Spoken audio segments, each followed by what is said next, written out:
It's now been 8 weeks since I've done a video tour of my garden, and if you watch the previous one you'll have a good idea of what plant is what, but a lot has started blooming, and wow, there's been a huge amount of changes here at Calliope Corner in North Eugene in Oregon. It's now August 2, 2020, and I'll try to make this a quick one. So here we are at the same location as the previous videos I've done, walking out the front gate.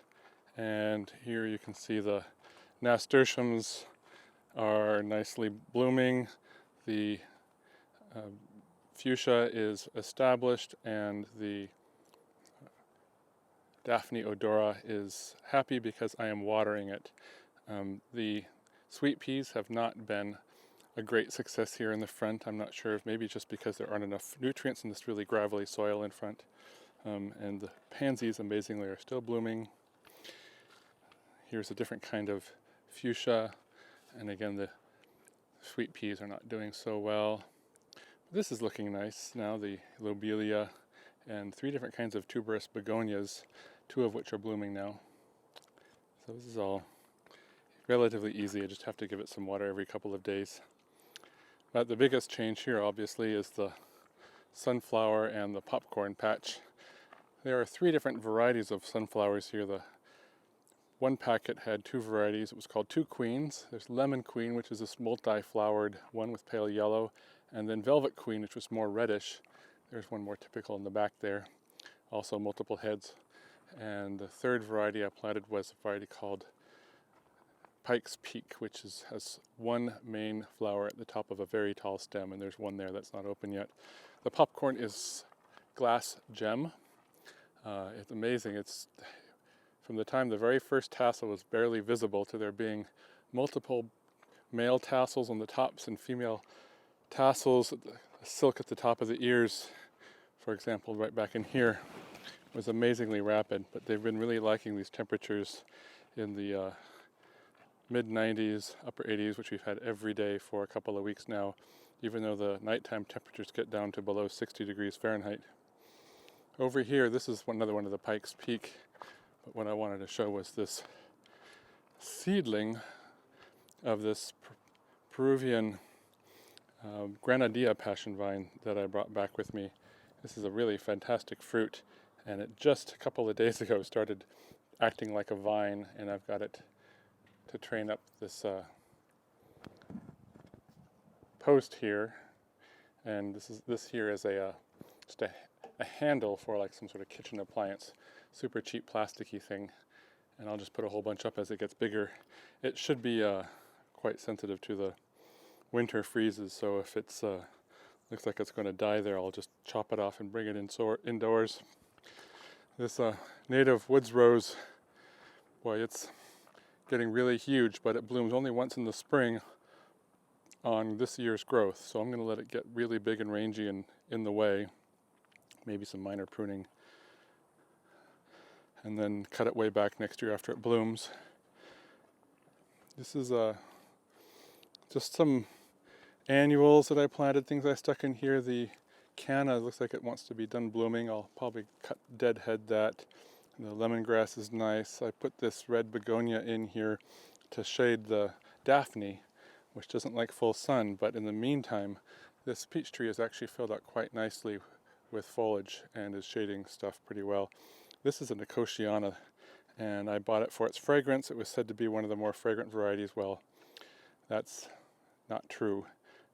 Maybe of the varieties that stay open during the day and are nice and bushy and have compact foliage and flowers, sure, but it doesn't hold a candle to the real wild variety of Nicotiana alata, which is much taller, closes its flowers during the day, much sparser inflorescences, not as lovely to look at, but is twice as fragrant. So next year I'm going to try to definitely get some seed of a more fragrant variety.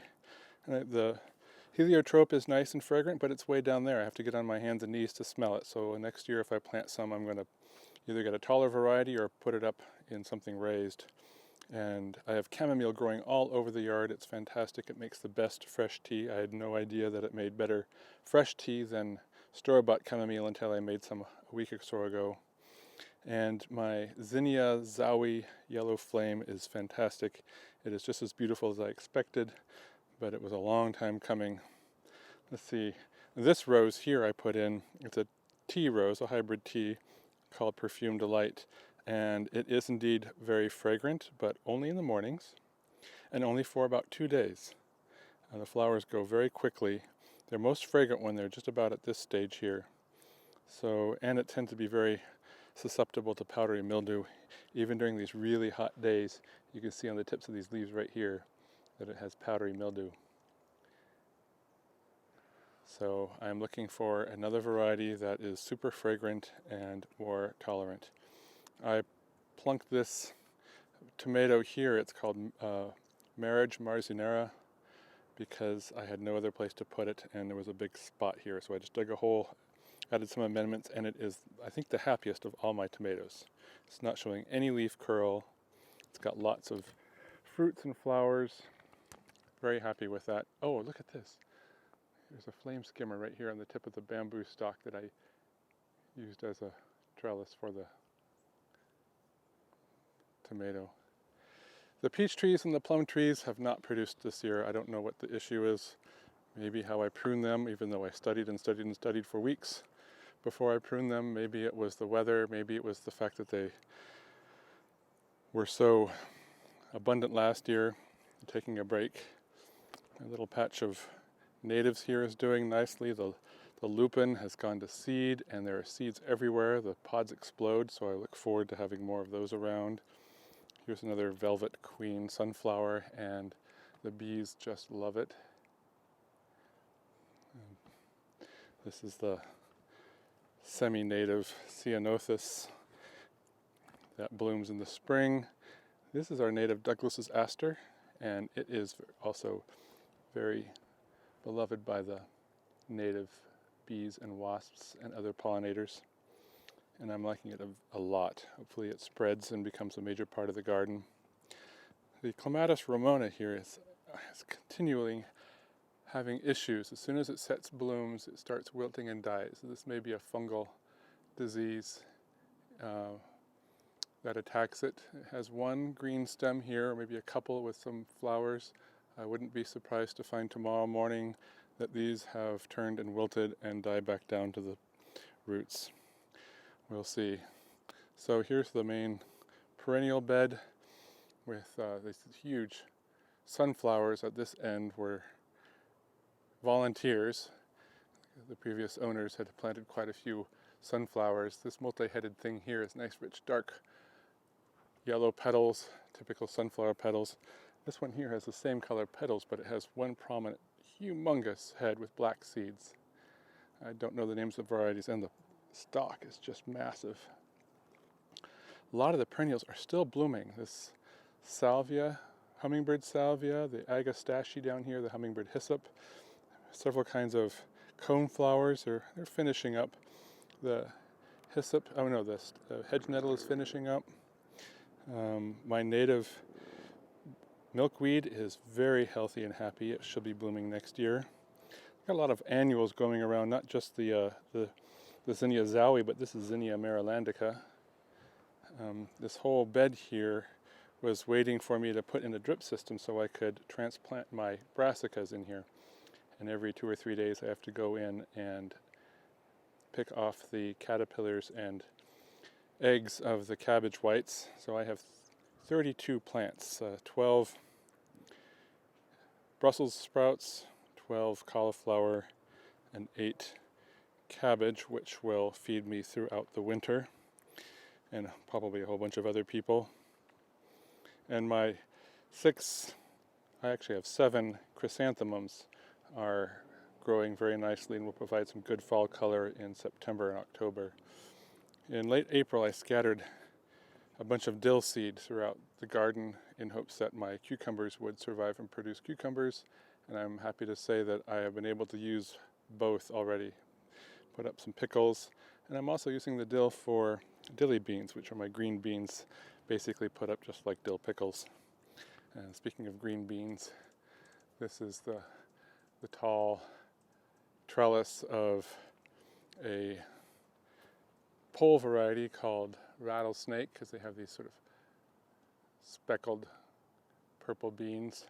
But growing among them around the base is a bush bean called tender green, and they're incredibly productive, and I need to go around and harvest them either first thing tomorrow morning or later this afternoon.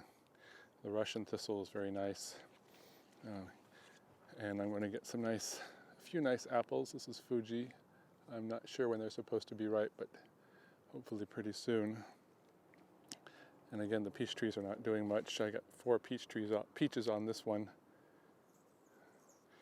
The artichokes are finished. I got about 15 or 20 nice artichokes. And the thornless blackberry is basically done. There's just a few big ones left here.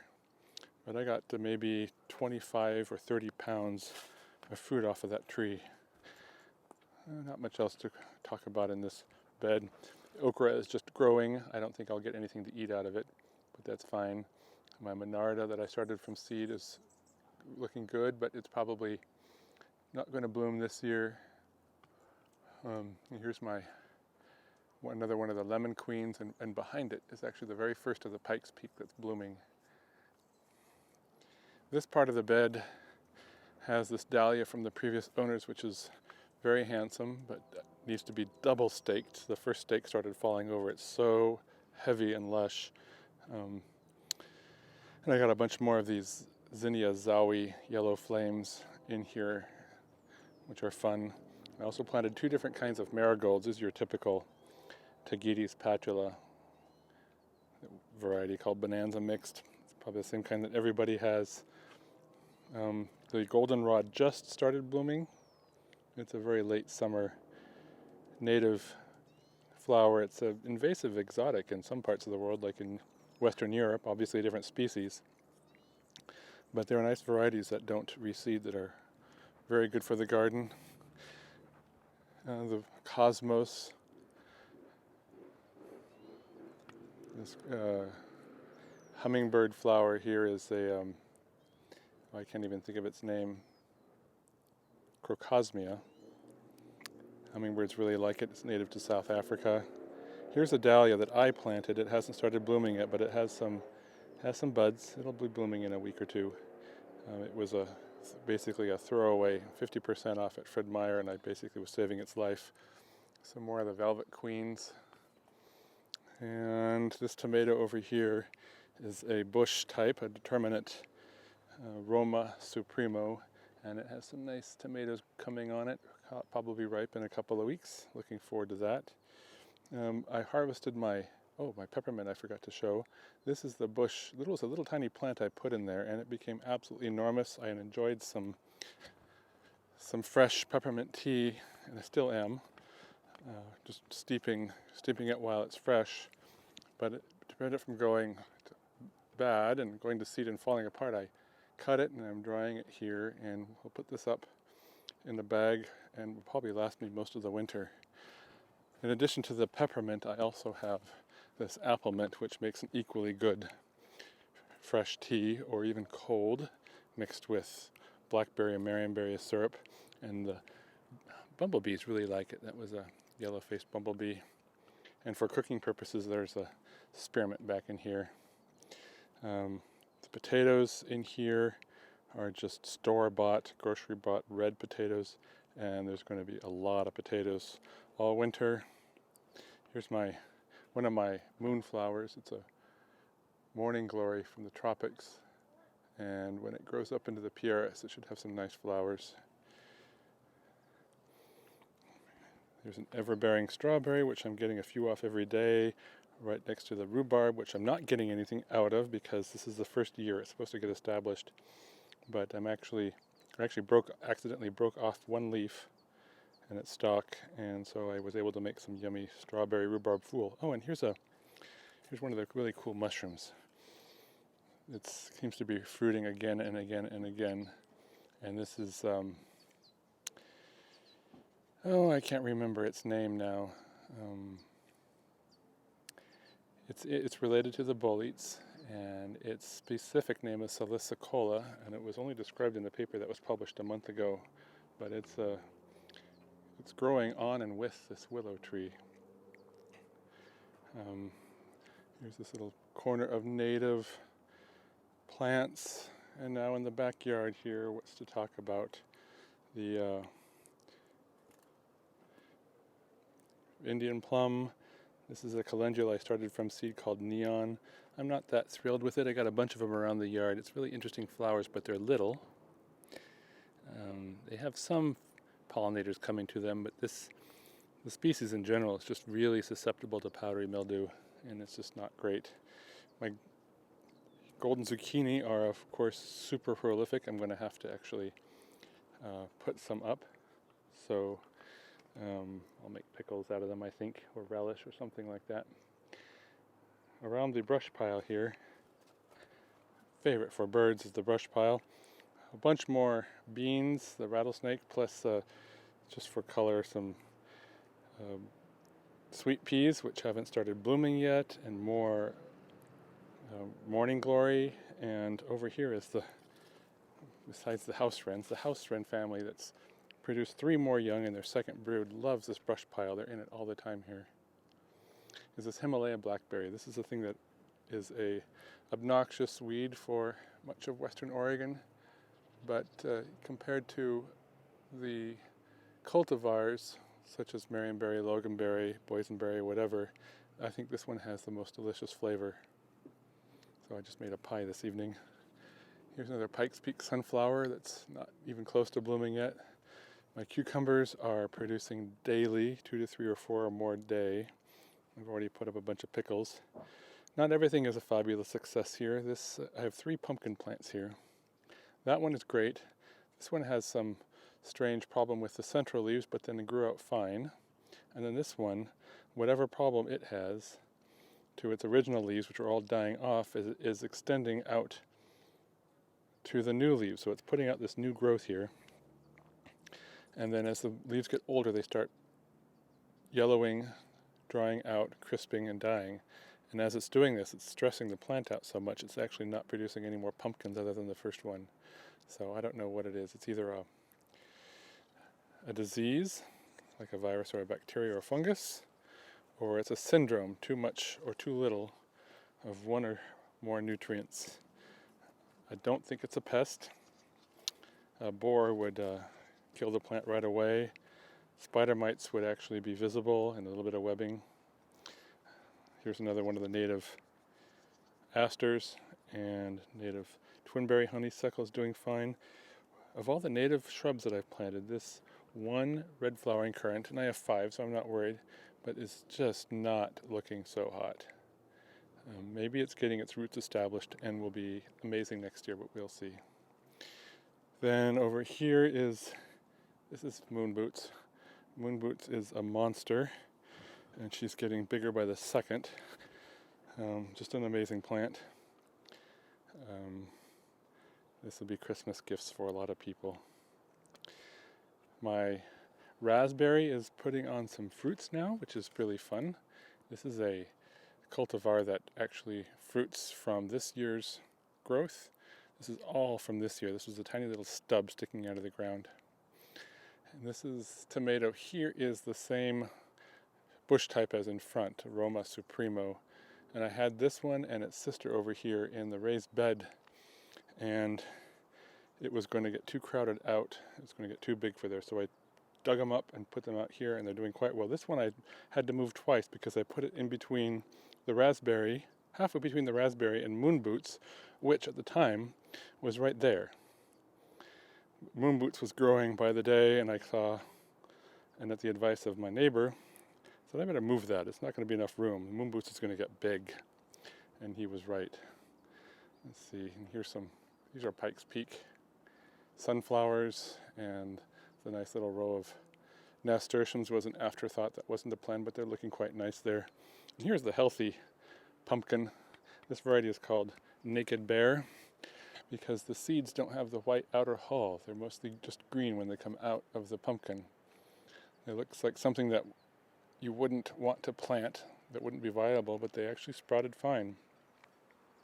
Now the raised beds are constantly changing because they'll pull up the lettuce and I resow, and I also resow and harvest turnips and beets, radishes, cilantro, spinach, bok choy, and some things have just gotten bigger and bigger and bigger. So I've got 4 peppers in this one.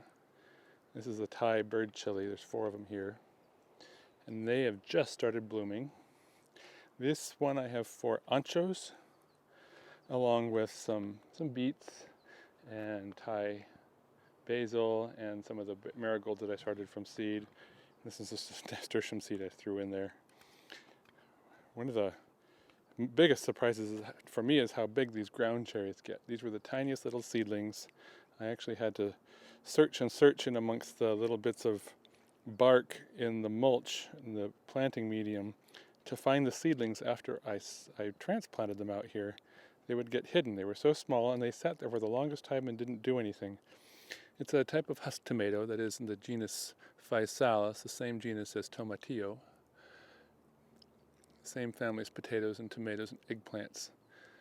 These, when they're ripe, will turn papery, creamy white, and have a delicious sweet golden fruit inside. Most people don't know them unless you've been to South America, the Andes, and from Colombia south to Peru.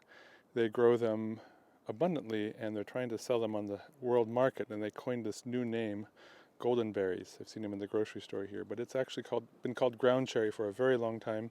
My grandmother grew them in her garden in Corvallis in the 1970s, and we had them in our garden.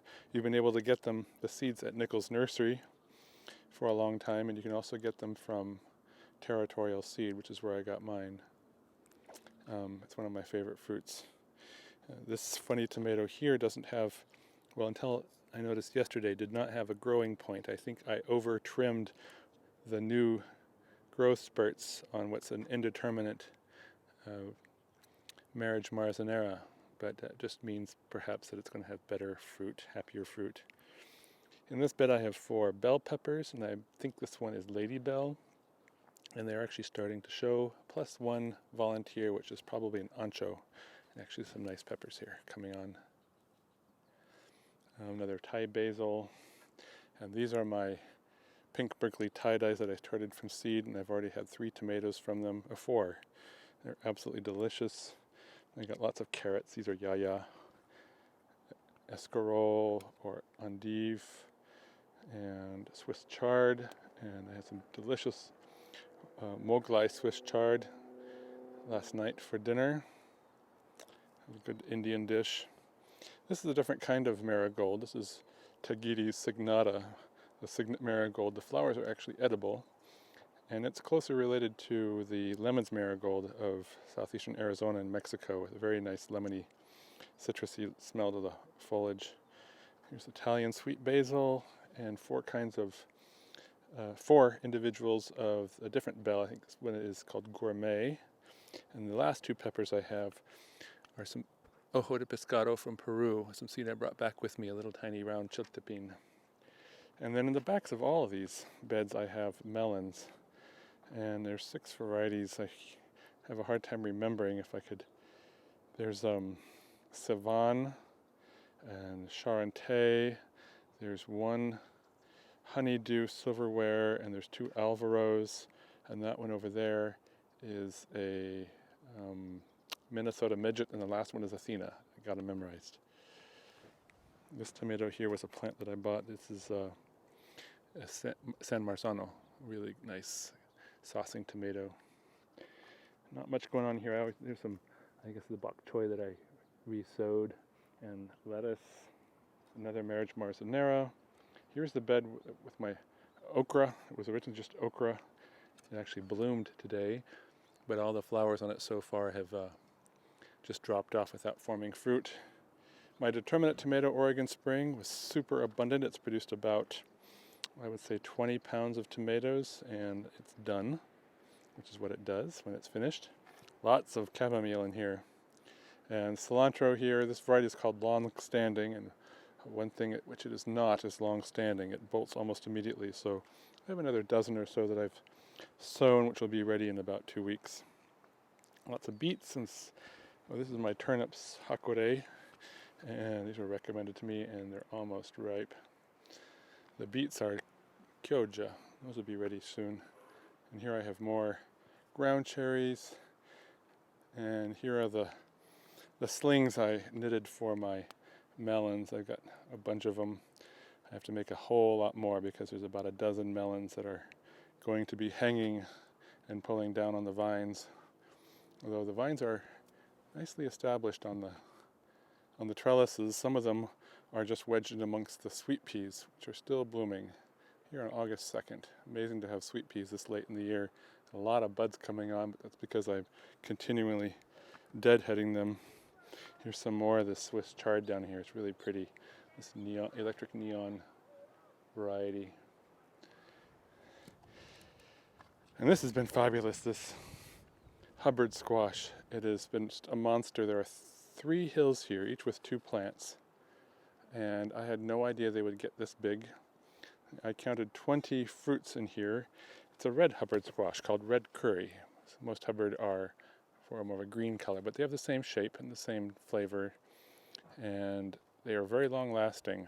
These, if not put in the warm house, but kept in a sort of maybe outside, it doesn't get too cold. They'll last me well into the spring or even early summer. The marionberries in the back are pretty much done. If you hunt and peck, you might find a couple more fruits there still ripening. Here's another sunflower, the velvet queen. The clematis that was here, the same kind as over there, apparently the previous owners had troubles with it, and it just turned all brown a couple of weeks ago, so I finally cut it down, and it may sprout back, who knows. It maybe has the same issue as the other one. But I'm trying to think of some other vine that would go up here and grow out on the trellis this way, and maybe I'll make some trellis to go that way, but just to block the direct line of sight from the neighbor's windows to my windows there, because my house is up on a rise. There's absolutely no screen between the two. Here's another moonflower, which is growing nicely around the post here. And let's see here. Up on the deck here, I have a Silly datura, which is not, coming from Arizona, a plant one would ever think of growing in a pot in a garden, let alone buying at the store. But here, that's what one does. It should produce some nice, beautiful, night fragrant flowers, but it's a weed along the Santa Cruz River in in Arizona. Here was a not so great success with herbs growing in Lane County's organic compost, which is a mulch or soil amendment, not a potting soil. So I've repotted them and hopefully they'll recover. But my gardenia is absolutely gorgeous, lush, green, happy, but not a single flower bud. So any suggestions, welcome. Maybe it just needs to have some more mature wood and a bigger, healthier plant. And I guess last, I'll show here's my little nursery where I have leeks started in pots that need to go in the ground very soon. I got some more I started later there, some broccoli rabe, which is very fast growing, and luckily it doesn't seem to have much of the oils that attract the cabbage white butterflies.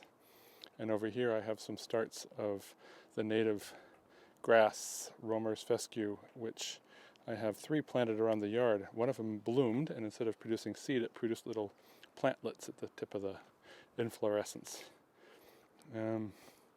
Yeah, the other problems I have in the yard here are squirrels, which will gnaw into unripened fruits and vegetables, such as squash. Some neighbors down the street have a beautiful pumpkin with big squirrel gnawings into it, so I've been trapping and relocating the non-native eastern fox squirrels. And I have a native Townsend's mole, which is constantly pushing up dirt mounds in the backyard here, and I am just hoping he doesn't do it directly under one of the squash or some other beloved plant like moon boots or my raspberries. Oh, I didn't mention the black raspberry here that my friend Eric gave me. It just went into the ground day before yesterday. The tomato's not going to be here, and moon boots isn't going to be there, so this row here will have a trellis of raspberries. I got black raspberry and that raspberry of an unknown variety, and maybe I'll get another one. Anyway, that's the update from Calliope Corner.